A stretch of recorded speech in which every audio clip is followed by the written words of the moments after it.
Each month, NASM is giving you free courses. That's right, free courses each month just for being part of the NASM family. Learn about everything ranging from nutrition to strength, weight loss to stress relief, and everything in between. Click the link in the bio for information and to claim your free course before they're gone. You are listening to the NASM CPT Podcast with Rick Richey, the official podcast of the National Academy of Sports Medicine.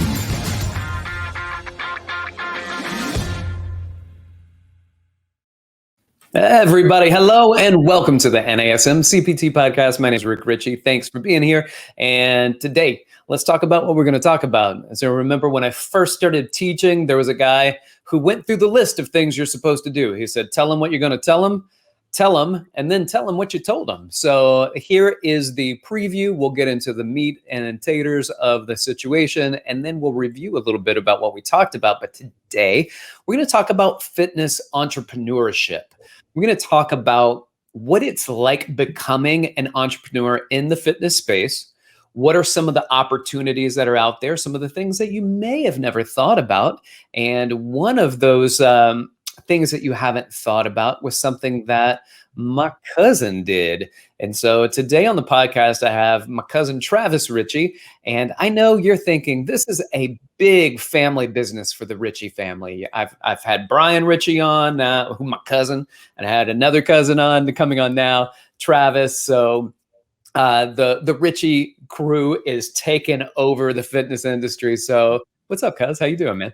I'm fantastic, man. How are you? I am living the dream. Thanks, man. I appreciate it. I want you to just tell our audience a little bit about yourself. What's your background and what are some of the things that you do in the fitness industry? So that way we can start digging into those things and find out and share the story of entrepreneurship with some of the stuff that you're doing. And then we'll just chat about it. Love it. Appreciate the opportunity. Yeah. I got bit by the bug when I was in college, the fitness bug. And I was down at the University of Miami, and beautiful place, beautiful people. Everybody was in shape, is still in shape. If you've ever been to Miami, it's kind of. Let me just jump in here for a second, because I used to manage a gym in South Beach. And I remember I was having breakfast with a friend of mine and her dad's watching people walk by, just walking by as we're sitting outside eating. And he looks at us and he goes, this is the land of gratuitous fitness. It's very true. Right? Very true. Very true. I think at one point they had like more boutique studios, per square mile per capita than like any zip code on the planet. That would not surprise me. And you can do anything there in Miami, right? I mean, they've got the goat yoga, they've got the rooftop yoga, they've got the yacht yoga. I mean, oh man, they figured out yoga in any and every variety that they could do. It's so absolutely true. But you're totally right. I mean, the land of beautiful people and opportunity down there in South Beach. And so, I was actually going to school for finance to get my MBA degree, and got bit by the fitness bug. My dad, as a matter of fact, we always had fitness growing up in the family. My father was actually a bodybuilder and a competitor. And so growing up, we always had a gym in our garage, and he was always working out and would always take you to the old school lifting spots, like the world gyms. And, oh yeah. The old school gyms, where there was no key card. You just knew the guy at the front desk who, owned the building for the last 30 years. Right. Yeah. Sometimes you have to bring a can of WD-40 just so you can slide those machines. You get a lift. So true. Yeah. And you didn't wear gloves because it was for calluses. It was for other reasons. That's right. That is right. Oh man, old school for sure. So true. So yeah, it was kind of, ingrained in us at a young age. We were always active, and dad was always in the garage, and so being in South Beach and having to blow off some steam, you found yourself in the fitness industry, and ironically, that MBA degree put me directly into the fitness industry. So while I was going to school, kind of cut my teeth a little bit, had the opportunity to work for some amazing chains. Spent some time in South Beach with David Barton, who's a legend, absolute legend. 15th Street. I know where. I know 15th or 14th. Yeah, I remember that spot, the Delano Hotel. Yes, exactly. That guy, boy, interesting individual. Good stuff, great products. But so kind of cut my teeth there and learned the ropes. And then once school was over, went and spent time in the hedge fund world, but in the mergers and acquisitions space in the fitness industry. So we were primarily responsible for underwriting fitness opportunities around the globe. A lot of franchise fitness opportunities, a lot of mom and pop opportunities where we would come in and we would look at the balance sheet, look at the financials, and see if it was a good opportunity or a good fit for our investors. And I spent almost 8 years doing that. Wow.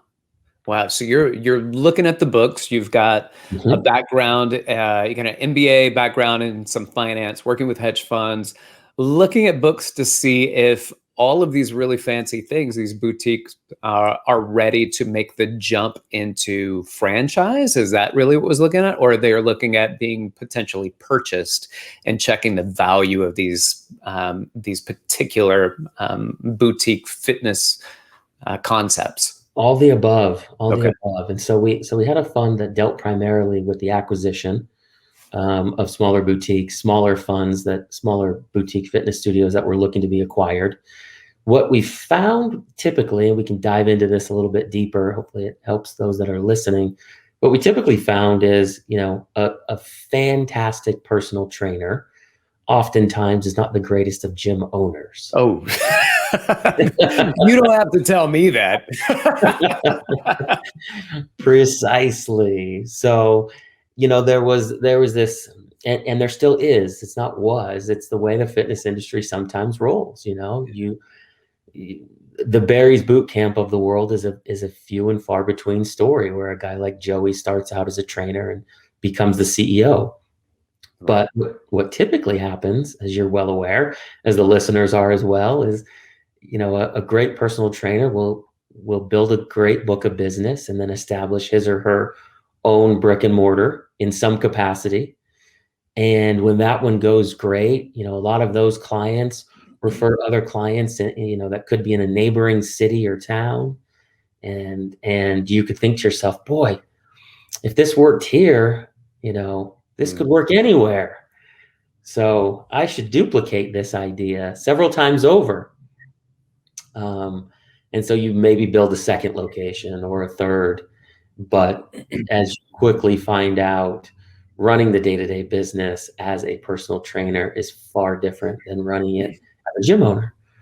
And so, all right, so with this, let me interrupt just for a moment, Travis. And again, for people that are listening, this is Travis Richey, my cousin, and he is a fitness industry entrepreneur, and he does some really amazing things within the fitness industry, including working with the incarcerated population, which we are going to talk about soon. But I want to stay on this particular vein. We're talking about the fitness professional who is transitioning, who has shifted into an owner operator. And I want to, and you're familiar with this book, I'm sure, but I want to direct anybody that is a fitness professional that's thinking about opening their own facility to buy the book and read it multiple times, The E-Myth Mastery. And the E-Myth is not the electronic myth, which is why I didn't read it for so long. I was like, that has nothing to do with what I'm doing. I don't need this like an e-book. It's an E-Myth. No, E stands for entrepreneur. And it is the myth of entrepreneurship that if you are a really good technician, then you will be a really good business owner. And one of the examples of this would be a personal trainer is the technician that works at doing a specific job within the gym and looks at their boss and says, I'm a better trainer than that guy. I'm a good trainer. I could run a training gym. Or I can run a fitness facility, and they look at that and they say, because I'm good at training, I'm going to be great at running a gym. This whole book is about absolutely destroying that concept. Doesn't mean you can't be a good business owner. So please don't think that either. But if you think just because you're a good trainer or you're a good Group X instructor, then you will be good at running a business, check this book out. It is vital for you to read. All right. Sorry. Go ahead. No. Don't be sorry. I think it's well placed. Yeah, good. Thanks. Yeah, no, I think it's well placed because you're absolutely right. I mean, I saw it for many, many years. I still do to this day. You do, awesome trainers. They get the bug. They build a book. They might even rent a space locally, and could even expand and have good credit and a little bit of capital and open up their own space and do very well. And our natural tendency is to continue to grow. And unfortunately, sometimes we bite off a little bit more than we can chew in that regard. And that's where, like you said, the technician is why you're great. Running the particular business, I can't tell you how many times we went to evaluate a business and they couldn't tell you, what a general estimate of expenses would be on any given quarter. So, they're a great trainer is fantastic and is much needed. But the running and the operations and the day-to-day, the billing, the scheduling, the cancellations, the paperwork, the taxes. Uncle Sam, both your uncle and my uncle. Yeah, that's right. And everybody else listening. He's definitely coming for his piece of that pie. Yeah. And you know what? Like, it really gets into some of the things too, where we don't think about that I was gobsmacked with was if you have employees and now you have to think about those expenses, but employees also require that you pay some of their taxes or at least some of their Social Security. Yeah. But you also have to get insurance and you have to get workers' comp. And there was a moment where the workers' comp board, some reason, did not know that we had workers' compensation. So I get a little correspondence in the mail with a $5,000 fine for not having coverage for less than 1 quarter. Ooh.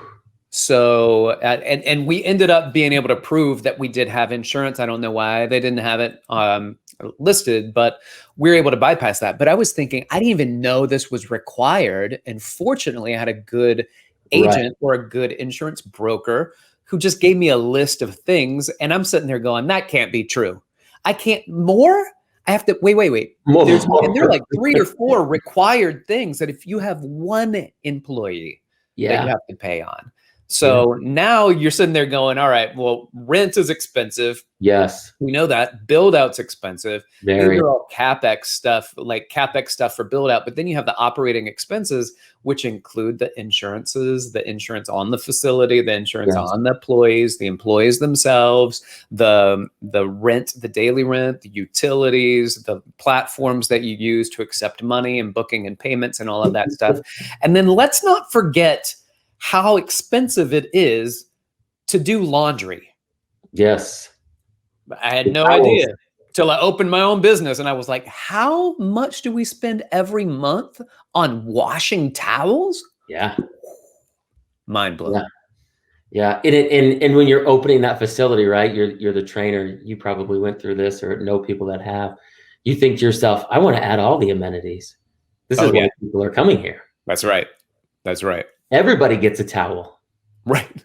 And then you realize why people have some of those facilities have towels and they almost feel like a loofah. Yeah. They're not comfortable even wiping your brow. Yeah. You realize, why are they so small and why are they so cheap? And it's not because the expense of the towel itself.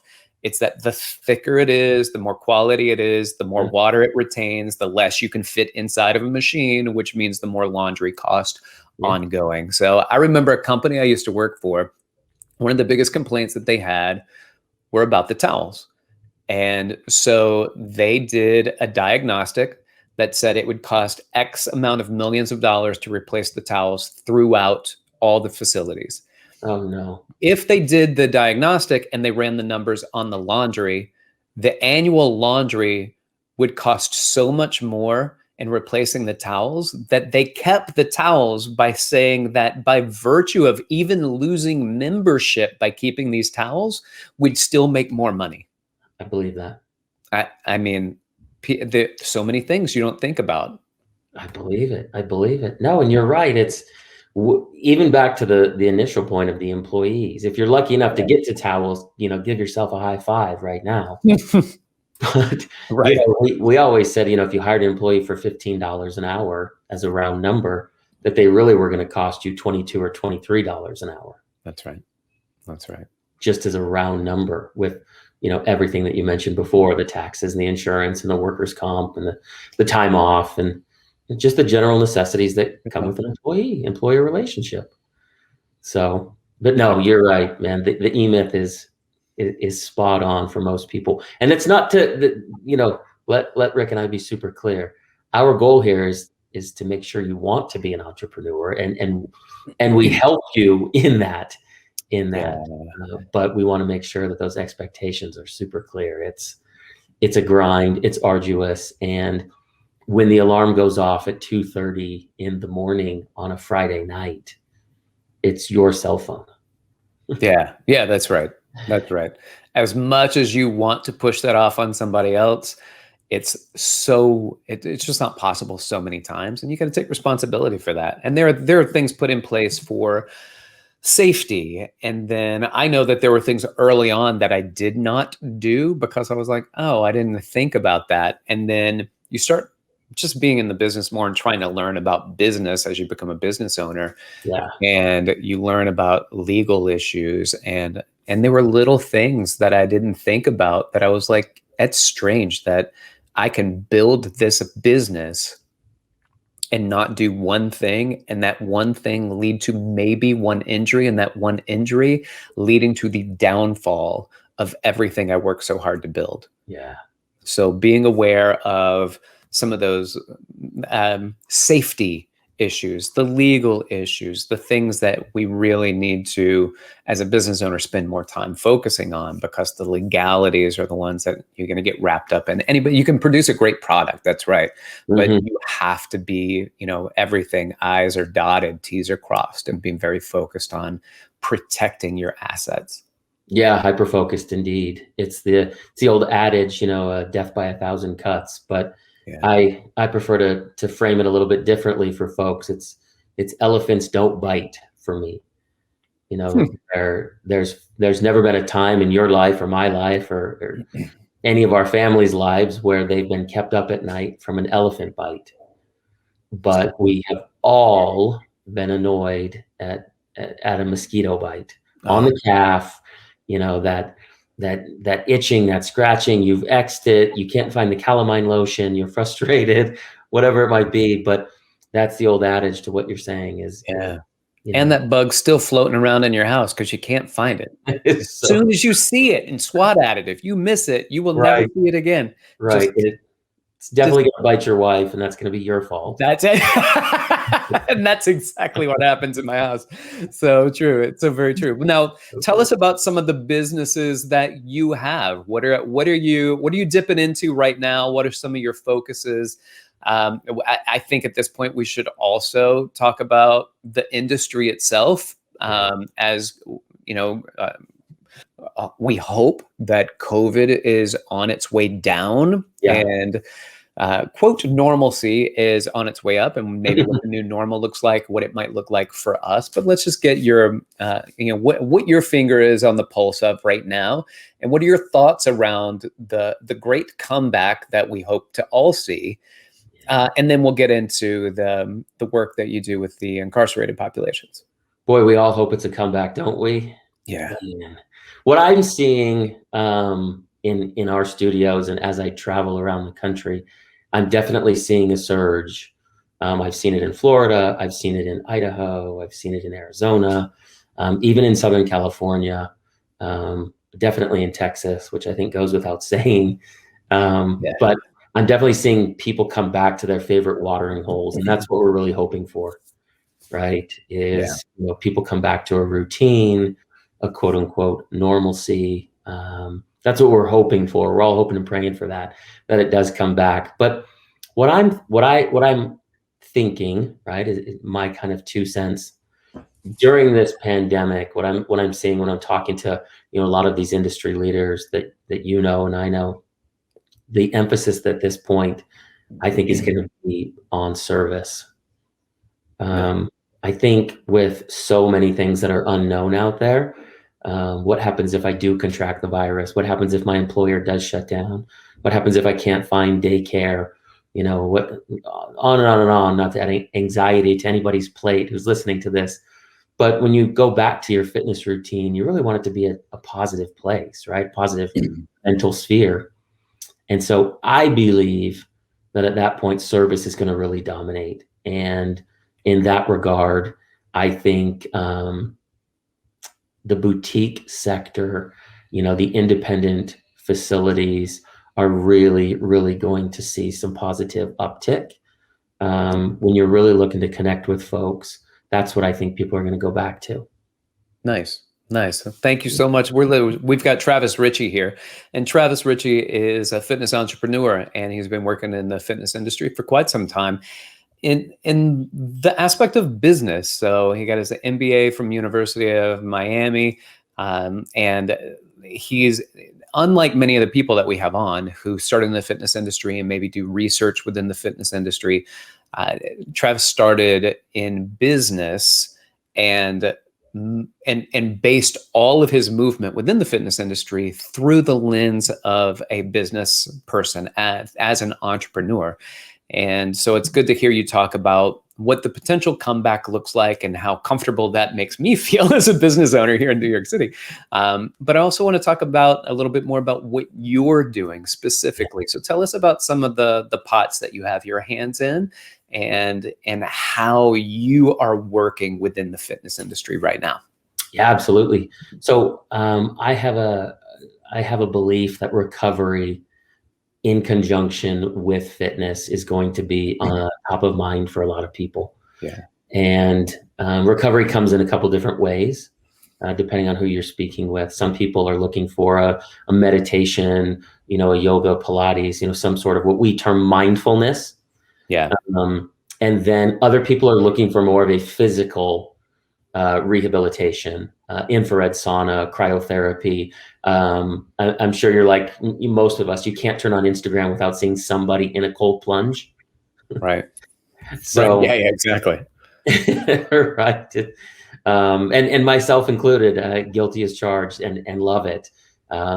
So what I believe and what I put my money in and where my brick and mortars are at the moment and will continue to grow is in the boutique fitness space, where we're a premium landlord. We come in and we look at fitness opportunities where we will open a building and build it out so that we can have certified personal trainers under our roof who are independent and run their own business. We also have massage therapists. We also have chiropractors. And we also have hormone physicians, actual doctors. And if the space is big enough, we will do a nutrition component like a cafe. So the premium model there is that, an individual who, wants to spend 3 or 4 or 5 days a week with a trainer one-on-one will be able to kind of move inside the facility as needed. If they're coming in from a rehabilitative standpoint on an ACL or an MCL or, L4, L5, S1, a shoulder, whatever it might be, that in that facility that they kind of have all of the nutrients needed to heal them. And so that's what we've got our hands in, where we believe the next evolution of that space is with the rehabilitative part. The recovery component, as you hear a lot of people say, and we believe in that heavily. So our facilities have the compression technology, the compression boots, the compression massage guns, the infrared saunas, the cryotherapy chambers, the cold plunges. And so our goal is that if you are a trainer looking in any one of our cities to come and train your book of business, that there's no facility out there that offers more amenities than what we do. And what I mean by that is not just a simple towel. What I mean by that is oftentimes, and you know this far better than I do, oftentimes when you have a client who comes in, they're just not feeling it. You can tell. You just don't click. Yeah. You don't vibe, right? And there's just a real power in the ability for a trainer to say, you know what, I'm noticing that something's off here today. I don't need to push this session any harder than your body can take it. Let's spend the next 15 or 20 minutes, whatever time we have left. Yeah. Let's spend this time together. Let's go roll. Let's go massage. Let's go and we'll end with some cryotherapy. Boost the endorphins, add the oxygenated blood, and leave that person with an experience where they've been uplifted physically, emotionally, mentally, instead of broken down. Nice. Good. Well said and well fed, feeding the body what it needs, the nutrients that it needs, the work that it needs. This is Travis Richey, and he is a fitness industry entrepreneur. Go ahead and tell what's the name of the locations, because we do have trainers that are high quality trainers that are NASM certified that may be looking for work. So what's the name of the facility, if you don't mind sharing? No, don't mind at all. If anybody's looking to come to us, we're New Era Fitness. And you can reach out to me however you find me, Instagram, Facebook, social media, website. Would be more than happy to take on trainers that are serious about their craft and are looking for a place, long-term home. Fantastic. So with that being said, now I want to get into this last portion that I've been plugging from the beginning. And it's the work that you do with the incarcerated populations. And I'm going to preface this by a story. And the story was when I was in my first semester, maybe second semester of my doctoral program, I learned a little bit about the incarcerated populations by doing some work and finding these education courses that were offered, or not education courses necessarily, but these working courses where they go and they do carpentry, right? And that was a main one, where they go and they do carpentry and they get paid, pennies on the dollar kind of stuff. And there was a lot of saber rattling for a while, saying that it's slave wages and things like that. But what I find really interesting is that there was a really long wait list for those that were incarcerated to get these things, because it gave them something to do. Mm-hmm. It provided them with a skill that maybe they never had before. And it gave them hope that if they were some of the ones who were going to leave the prison systems, that they would have a new skill set and the ability to work as soon as they got out, doing things like carpentry or whatever these particular programs were. And the people who enrolled in those programs, they had a stark difference, a decrease in recidivism. And for those who don't know, it's a big word, meaning going back to prison once you leave prison. So a stark decrease in the recidivism rate for people who went through those programs. So that became like a big deal to me. And I read it and I studied it as a personal study as part of a school program for 1 week. And it was significant. I wrote a paper on it. And anyway, this is something that you do, and this is a big part of what you do and how you provide service and give back. So tell me more about how you got into it and what you do with these folks. Yeah, you nailed it. You absolutely nailed it. When you attach a purpose to any human on the planet, whether they're on this side of the fence or that side of the fence, the ability to change a mindset and change the course of someone's life is really, really what we're trying to do. I have a nonprofit called Accomplished Ventures, and the ED is capitalized, and that's because the education component, where Accomplished Ventures takes educational curriculum, employment opportunities, job skills, and just general hard life skills. And we go into the prison system And we take those opportunities to use our skills and teach these guys and girls inside a new skill that they can put to use when they're released. And we have found that more often than not, entrepreneurship and fitness are in the top 3, if not top 5, of every category, of every state, of every jail, of every prison that we go to. Most of these people realize that you can make a good living in fitness, that you have a service-oriented opportunity, and that if you give people an honest rate and a fantastic experience, that you can really build yourself something magical after you've been released. So the chasm there with the recidivism is just the know-how. And so it's been our opportunity for the last 8 years to go inside and teach an entrepreneur training course, and a business from the box course. The entrepreneur and training course is really more of a development course of, what does it take to be an entrepreneur? Is this really a buzzword that you may have heard of that you're excited about, or is this really something that you're destined to do? And the business from the box course, pun intended, and they love it. And that course is intended to walk you through the granular stuff that guys like you and I frankly take for granted, such as how do I file an LLC and what the heck is an LLC?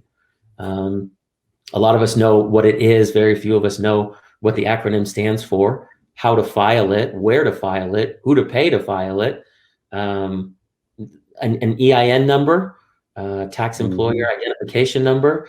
So the real granular metrics of running a business in the fitness space or any business at all. And so we take our courses inside to prisons around the country, and we teach these guys start to finish how to build their business. And our goal is to connect them with successful fitness entrepreneurs that once they're released, they can have a mentor in the space.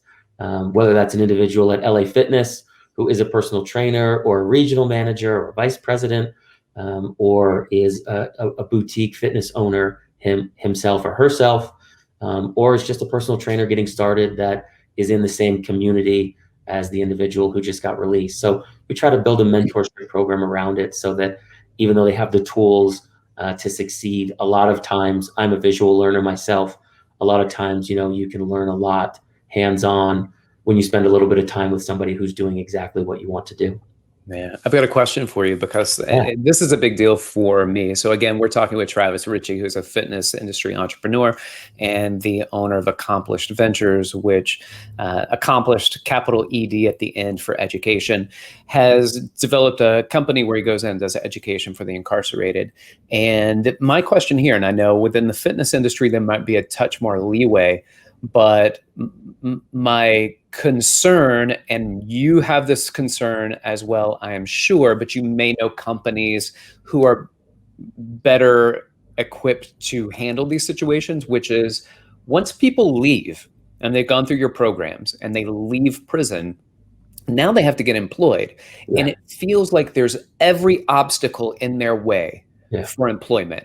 One of the questions on every single employment application, have you ever been convicted of a felony? Mm-hmm. People who are in prison have been convicted of a felony.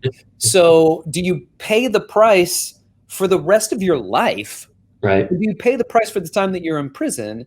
And then now you have an opportunity to work. And it seems like there's not a lot of opportunity to work, which is why I think the recidivism rate is so high. Yeah. People are blocked from the opportunity to be reintegrated back into society. Can you speak to that for a minute? Yeah, definitely. I could speak a lot of minutes on that. Yeah, I bet you can.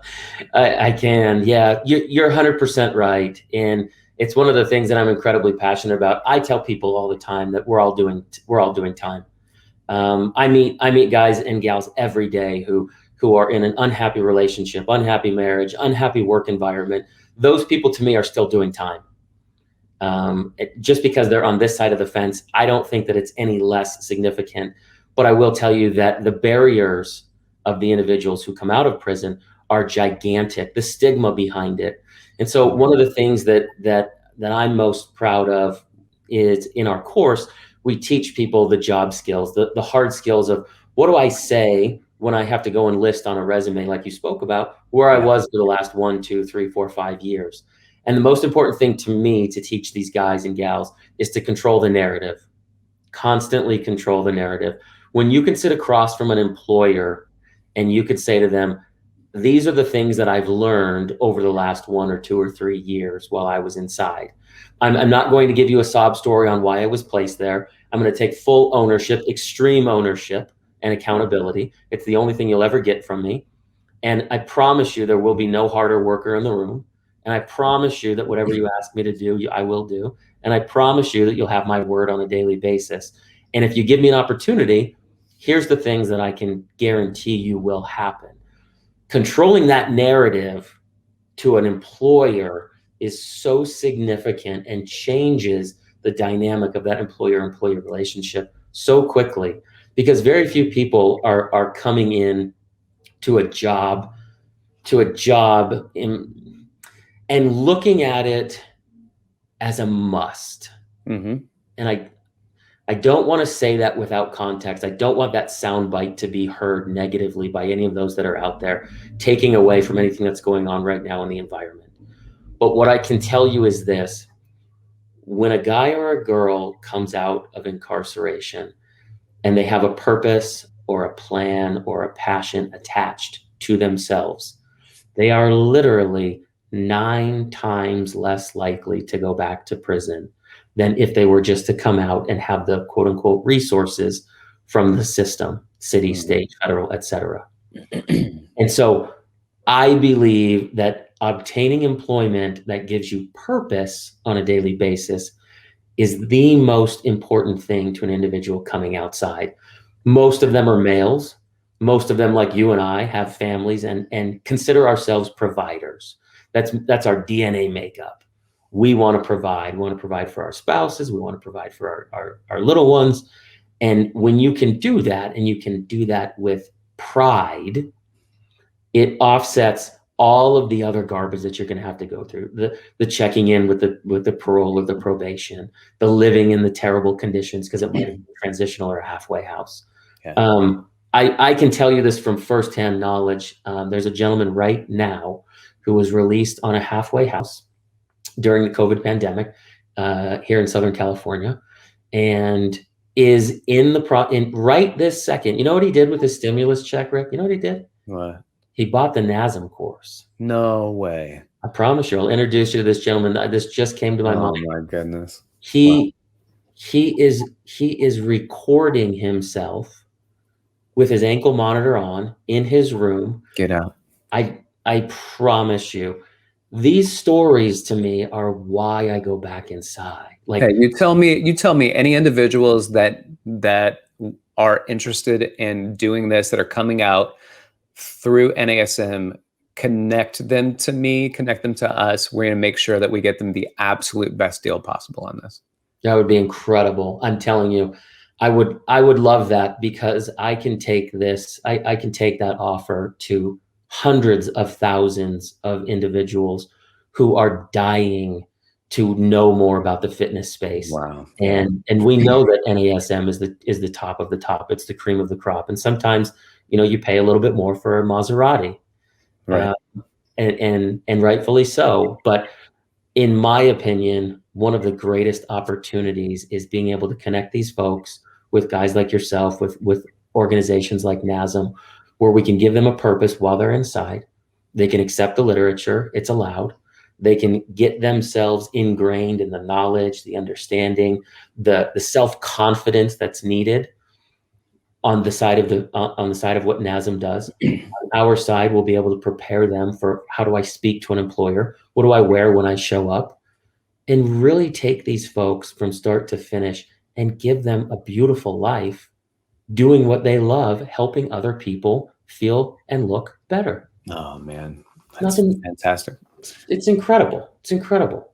It's a great story. And what you do is so important to so many people.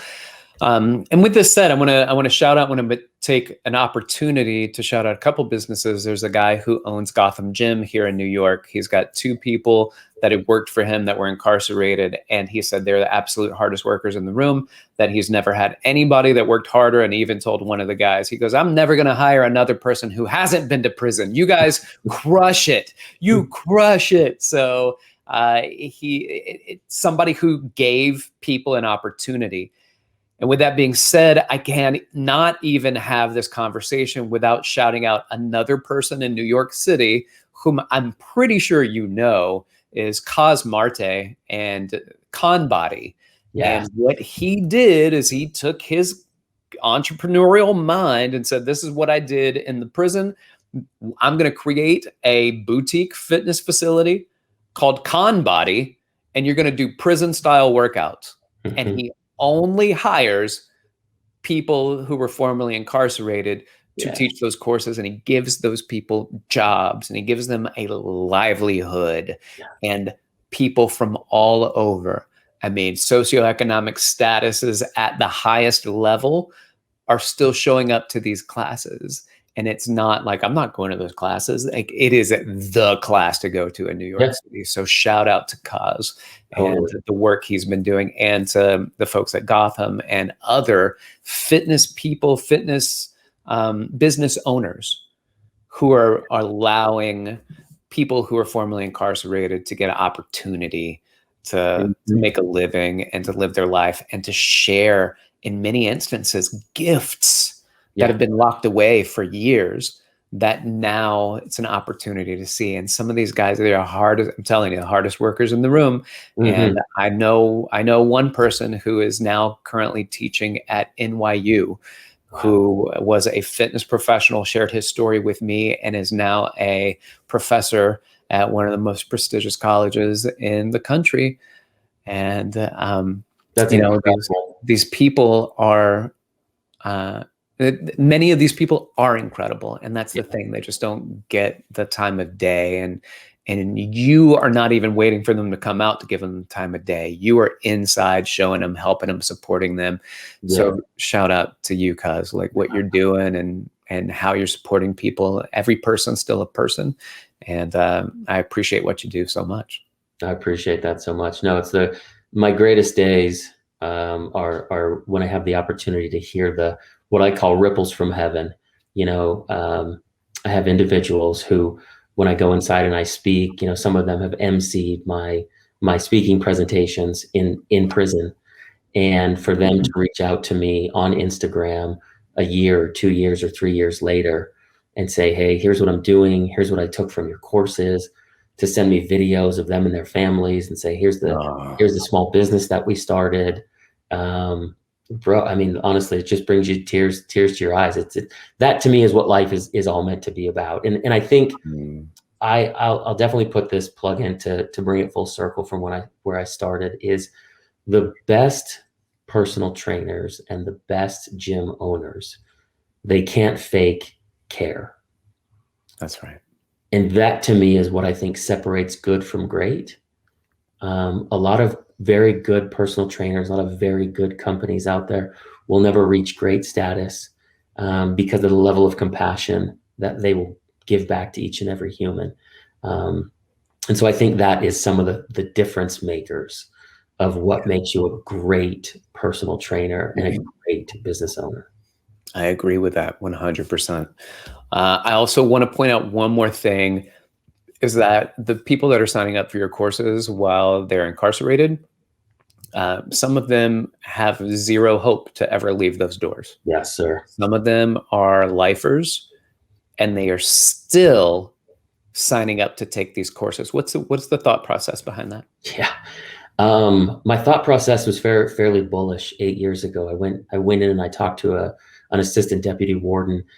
First time in, you know, they put the stab vest on me and said, you know, you realize this is a level 4 yard 180. You know, these guys are lifers. They're never getting out. And I said, we have one of two options. We can go inside, we can educate them, or they can continue to kill each other every day.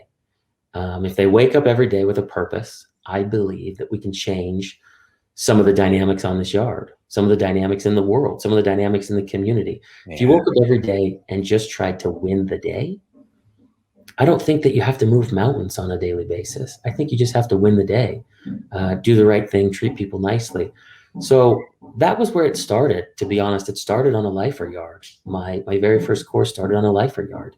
Wow. And I did a 12-week course. And at the end of the 12-week course, we brought in some of their friends and family members so that they could watch them graduate. And it was the most emotional experience, other than, the birth of my children, in my professional career. I had siblings and parents coming up to me saying, you're the only person, you're the only organization, that would spend time on an individual who's never getting out. And to me, it wasn't about whether or not I could hang my hat on what they did if they got out, or what they did when they got out, but what they could accomplish while they were inside. Yeah. And what I realized is it was never a lack of resources. It was just a lack of resourcefulness. And when we were able to take these individuals and give them a purpose, Rick, I'll tell you what, and I'll tell this to the community, and I'm sure some of you out there, having been through a pandemic, when you're at your low and you can only look up, when you really understand the day that you were born and the day that you found out your purpose, those 2 days being incredibly important in your life, when you really look at yourself and go, I am going to die. What do I want to remember? What do I want my legacy to be? Am I worried about whether or not this individual can return the ROI financially? And for me, that was the biggest game changer in my life. I wanted to make sure that the ROI was the human capital. And luckily, knock on wood somewhere, the financial capital has followed. So our courses, even to this very day, are held on 13 different lifer yards. And some of our facilitators, this is even more magical, some of our facilitators pre-COVID who went inside prison to deliver the education courses were lifers themselves. So pretty incredible. I actually have individuals who received life sentences, and one that received a double life sentence. And now they're out, flourishing, understanding their credit score, building businesses, and going back inside. You want to talk about a powerful moment. I mean, to go back inside and look face to face to people and say, I was here, I was in your cell, I was in your shoes. And this is what I've been able to do. There's no more street credit than that. Is that what that shirt is then, the one that you're wearing? Yes, sir. Tell them what it says. I am a comeback, folks. Yeah. I am a comeback. Yes. Awesome. Yeah. Dude, thank you so much for sharing your story, Travis. I appreciate it. And everybody who made it to the end of this particular episode, because you're like, you tricked me. You started off with fitness entrepreneurship, and then it became a prison episode. I got to be honest. I wanted to have you on because the prison stuff, and I was like, well, let's pepper in some fitness stuff in the beginning so that it fits more in alignment with the branding of the podcast. But this is huge what you do, man. It's absolutely remarkable. And shout out to you and the folks at Accomplished Ventures and what you're doing to help change the lives in the fitness industry and within the prison systems. Tell people how can they find you if they want to reach out to you. What are the best ways they can find you? Yeah, directly. You can reach me at travis@accomplishedventures.org. Accomplishedventures.org is our website, and you'll be able to find our phone number and our address in Los Angeles on the website as well. So on Instagram at I am Travis Richey if you are on social media. But to bring what Rick said full circle, any and all fitness entrepreneurs, we hope that we've given you a little bit of information and a platform of positivity for a couple of guys who have just tried to figure it out as life has thrown us curveballs. Entrepreneurship is the ultimate figuring it out. Yeah. And so we hope that, we've inspired you a little bit to go out and pursue your dream, to live a little bit bigger. That's right. And learn a little bit about business before you go jump into that deep pool, because it's deep and it's hard to swim. So it is upstream. That's right. Exactly. Everybody, thank you so much. I appreciate it. If y'all have questions for me, you can hit me up, rick.richey@nasm.org, or I'm most active on Instagram at dr.rickrichey. Again, you made it to the end of the podcast. I appreciate it. Thank you so much for listening. Travis, thank you for being on. This has been the NASM CPT Podcast.